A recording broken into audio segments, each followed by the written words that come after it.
आदमी ने देखा कि होटल का झूमर अजीब तरह से घूम रहा है। इससे पहले कि वह समझ पाता, झूमर अचानक गिर गया। अच्छी बात यह रही कि उसने तेजी से प्रतिक्रिया दी और बड़ी मुसीबत से बच गया। झूमर के स्थान पर 2 लड़कियां प्रकट हुई, जिन्होंने बताया कि इस अजीब होटल से बाहर निकलने का रास्ता उसके कमरे में ही है। लेकिन बिना आधार के विश्वास करना मुश्किल था। फिलहाल बाहर निकलने का कोई तरीका नहीं था, इसलिए वह पागलों की तरह खोजने लगा। फिर भी कुछ नहीं। जैसे ही उसने अलमारी खोली, एक विचित्र सुरंग सामने प्रकट हुई, जिसमें टेंटकल्स हिल रहे थे, जैसे कोई अजीबोगरीब आंत हो।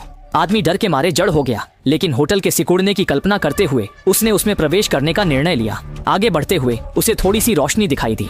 उसने सोचा कि वह बच जाएगा, लेकिन सामने का दृश्य भयावह था। वह एक रहस्यमयी जीव का भ्रूण था। वह हिल नहीं सका और सतर्कता से छूने का प्रयास किया। भ्रूण का जीव धीरे धीरे उसकी ओर बढ़ने लगा। आदमी ने जिज्ञासा से भ्रूण को 2 बार थपथपाया। असली रूप सामने आया। होटल छोटा हो रहा था, क्योंकि यह कीट अंडों के पोषण का स्रोत बन चुका था। जैसे जैसे भ्रूण में रहस्यमयी जीव बढ़ता गया, होटल की जगह दबती गई। अचानक भ्रूण का जीव उग्र हो गया और मार्ग तेजी से सिकुड़ने लगा। अन्य कमरों के मेहमान पहले ही दरवाजे तोड़कर अंदर आ चुके थे। खून से सने मार्ग का सामना करते हुए उन्हें डर नहीं था, बल्कि वे श्रद्धा से झुक गए। फिर वे लताओं की परवाह किए बिना उन्हें रौंदने लगे, जिससे भ्रूण के जीव को पीड़ा हुई। अनहोनी से बचने के लिए आदमी ने पूर्वजों के खिलाफ जाकर छलांग लगाई। अजीब था कि वह मरा नहीं, बल्कि खुद को गहरे समुद्र में पाया। उसने देखा कि रहस्यमयी जीव असल में क्थुल्लू था। क्थुल्लू ने उसके चारों ओर 2 बार चक्कर लगाया और फिर उसे रोशनी वाले द्वार की ओर ले गया। इस तरह फिल्म खत्म हुई।